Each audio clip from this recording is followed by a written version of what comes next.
জামাত BNP এখন আমরা আমরা নিজেরা। দর্শক, তারেক জিয়া ডাক্তার শফিকুর রহমান বিরল ঐক্য হয়ে গিয়েছে। এটা অবশ্য ইউনূস এই ঐক্য আগেই করে দিয়েছেন, নেপথ্যে ইউনূস, এনসিপি ওখানে আছে। তবে যে এটা এই ঐক্য, এটা কোনো গোপন ঐক্য নয়, এটা একটা সোশ্যাল কন্ট্রাক্ট। একটা জাতিকে এগিয়ে নিতে হলে এটা জরুরি। রাজনৈতিক ভেদাভেদ, হানাহানি মুক্ত একটা সুন্দর সমাজ গঠনে এই ঐক্য জরুরি, যেটা এই দুই নেতার মধ্যে হয়েছে।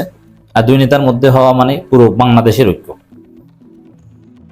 তো এখানে যেটা দাঁড়িয়েছে সমীকরণ, এখন 28 ফেব্রুয়ারি পর জামাতের ইফতার মাহফিলের পর বিএনপির ইফতার মাহফিলও দেখবেন এই অসাধারণ দৃশ্য। এনসিপিটাও দেখেছেন। জামাত বিএনপি এখন আমরা আমরা নিজেরা। তারেক রহমান মাননীয় প্রধানমন্ত্রী তিনি জামাতের ইফতার মাহফিলে এসে বক্তব্য দিয়েছেন। বক্তব্যে তিনি বলেছেন যে আমাদের ইফতার মাহফিল, ইফতার মাহফিল জামাতের। তিনি সম্বোধন করেছেন আমাদের, এবং তাবলিগ জামাতের যে শব্দ চয়ন, একদম ভদ্রতার সর্বোচ্চ মাত্রা। তারেক রহমানের ওয়াজ মনে হয়েছে, কারণ তিনি আল্লাহর নামে শপথ, আল্লাহ, রাসূল, কোরআন, হাদিস এটা যেভাবে উচ্চারণ করেছেন, বাংলাদেশের কোন প্রধানমন্ত্রী এত সুন্দরভাবে ধর্মীয় পরিভাষা অতীতে উচ্চারণ করেছেন এরকম কোন নজির নেই, খালেদা জিয়াও না। তিনি বলছেন যে আমাদের ইফতার মাহফিল, এটা থেকেই বোঝা যায় যে আমরা আমরা নিজেরা, এবং কোনো পারস্পরিক বিরোধমূলক কথা নেই, ইউনিফিকেশনের কথা। এনসিপির ইফতার মাহফিলে সালাউদ্দিন আহমেদ থেকে শুরু করে বিএনপি নেতারা যে বক্তব্য দিয়েছেন, সেখানেও আমরা আমরা নিজেরা, যে আমরা জিতেছি, সবাই জিতেছি, নির্বাচন হয়েছে, আওয়ামী লীগ নাই, এর মানে আমরা সবাই জিতেছি। এবং আমি আরেকটা আলোচনা করেছি যে বিএনপিকে টিকে থাকতে হলে বিএনপির টিকে থাকার প্রধান মিত্র এখন জামাত ইসলামী। এমনিতে অতীতে আপনারা শুনেছেন যে নির্বাচনে জেতার মিত্র, নির্বাচনে জেতার জোট, নির্বাচনী জোট। এখন হচ্ছে ক্ষমতায় টিকে থাকার জোট। ক্ষমতায় টিকে থাকার মিত্র হচ্ছে জামাত। জামাত ছাড়া বিএনপি ক্ষমতায় টিকে থাকতে পারবে না। এবং পর্দার অন্তরালে এগুলো অনেক কিছু এখনো কলকাঠি নাড়ছেন professor Yunus. It's very good. রাজনীতিতে সাদা চোখে আমরা অনেক কিছুই দেখি, যেগুলো বাস্তবতা থেকে অনেক দূরে। আবার অনেক কিছুই ঘটে যেগুলো আমরা দেখি না, যেগুলো সাদা চোখে আপনারা দেখবেন না, কারি চোখে দেখবেন না। তো দর্শক, তারেক রহমানের যে বক্তব্য, এটা প্রশংসিত হচ্ছে জামাতের ইফতার মাহফিলে, যে আমরা আমরা নিজেরা, আসুন আমরা আল্লাহর নামে শপথ করি। তাবলিগ জামাতের লোকজন কিন্তু বলে না যে ভাই সবাই বসেন, সবাই সিরিয়ালে দাঁড়ান, সবাই এইটা করেন, এরকম কিন্তু বলে না। তখন তাদের নির্দেশনা হচ্ছে যে আসুন আমরা বসি, চলুন আমরা যাই। মানে আরেকজন নির্দেশনাগুলো এইভাবে হয় আমরা বলে। এটা সুন্নতেও আছে, আল্লাহর সুন্নতেও আছে, রাসূলের সুন্নতেও আছে। তাবলিগ জামাতের এই পরিভাষা ব্যবহার তারেক রহমান ওইটা অ্যাপ্লাই করেছেন। তো এই জন্য বলছি আমরা আমরা। আমি কোরআনে একটা আয়াত দিয়ে আপনাদেরকে বুঝাই। ইন্না নাহনু নাযালনা যিকরা ওয়া ইন্না লাহু লাহাফিজুন। আল্লাহ রাব্বুল আলামিন নিজেকে আমরা বলেছেন। আল্লাহ বলছে আমি কোরআন নাজিল করেছি, আমি এই কোরআন হেফাজত করব। কিন্তু সেখানে বলছে ইন্না নাহনু, নাহনু মানে আমরা, কিন্তু বাংলায় আমরা বলি আমি।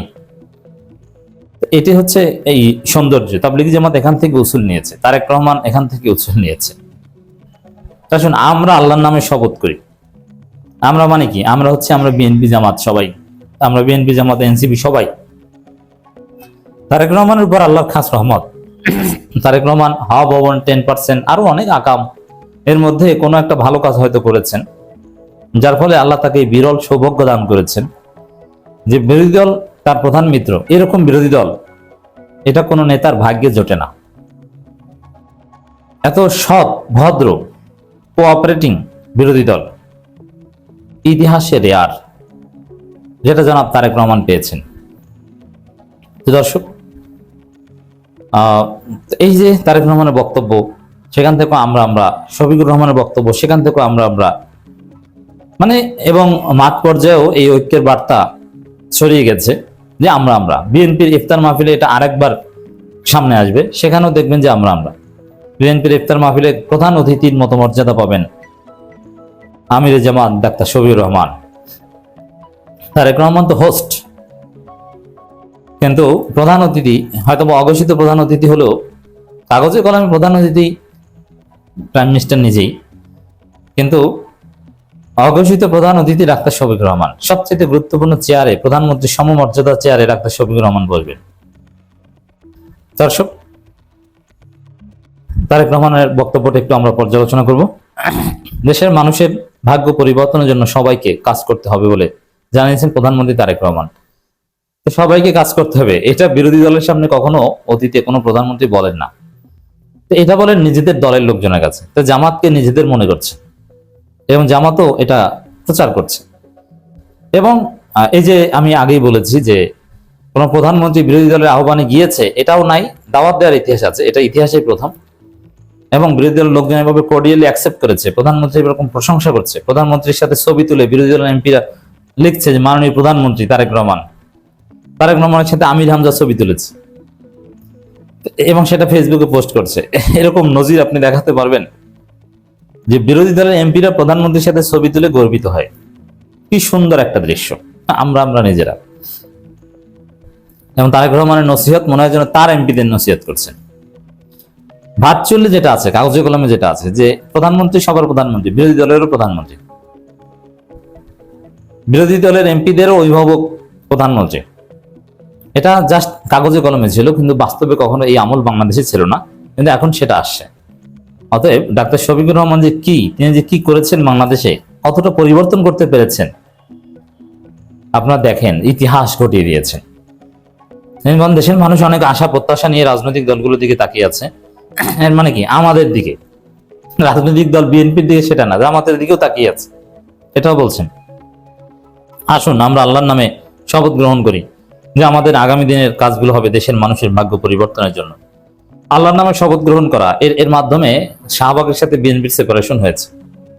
আল্লাহর নামে শপথ প্রধানমন্ত্রী করবেন, এটা আবার কেমন কথা? আল্লাহর নামে শপথ করে তো একদম থিওক্রেটিক স্টেজে তো আফগানিস্তান করে, তালেবানরা করে। এখন বাংলাদেশের প্রধানমন্ত্রী, এটা তো শাহবাগীরা কিছু বলতেও পারছে না। যদি ওরা হাসিনা থাকতো তাহলে বলতো, ওদের যদি আলাদা কোনো ঠিকানা থাকতো, যেহেতু ওরা এখন এতিম, তাহলে বলতো যে বাংলাদেশ আফগানিস্তান হয়ে গেছে, পাকিস্তান হয়ে গেছে। প্রধানমন্ত্রী পশ্চিম দিকে ফিরে শহীদ মিনারে বসে হাত তুলে দোয়া করে, প্রধানমন্ত্রী আবার বিরোধী দলে ইফতার মাহফিলে গিয়ে আল্লাহর নামে শপথ করে। এটা কি বাংলাদেশ, না এটা সৌদি আরব, না এটা আফগানিস্তান, না পাকিস্তান? এটা হচ্ছে শাহবাগীদের মনের কথা।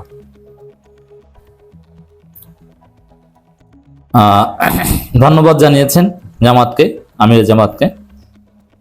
ত্রয়োদশ জাতীয় সংসদ নির্বাচনের কথা তুলে ধরে প্রধানমন্ত্রী বলেন, বেশ কিছুদিন আগে দেশে নির্বাচন হয়েছে, এই নির্বাচনের মাধ্যমে গণতন্ত্রের যাত্রা শুরু হয়েছে। যে গণতন্ত্রের জন্য বাংলাদেশের মানুষ এক যুগের বেশি সময় ধরে অকাতরে জীবন দিয়েছে, বিভিন্ন অত্যাচার, নির্যাতন, গুম খুনের শিকার হয়েছে। তাদের এই আত্মত্যাগের মধ্য দিয়ে ব্যক্তি স্বাধীনতা, গণতান্ত্রিক অধিকার চর্চার সুযোগ আমরা ফিরে পেয়েছি। এর মানে একে অপরের বিরোধিতা করবে, এটার অধিকার তিনি স্বীকৃতি দিয়েছেন। কিন্তু তারপর বিরোধিতা থাকবে, তারপর আমরা নিজেরা, এটা কায়েম হয়ে গেছে।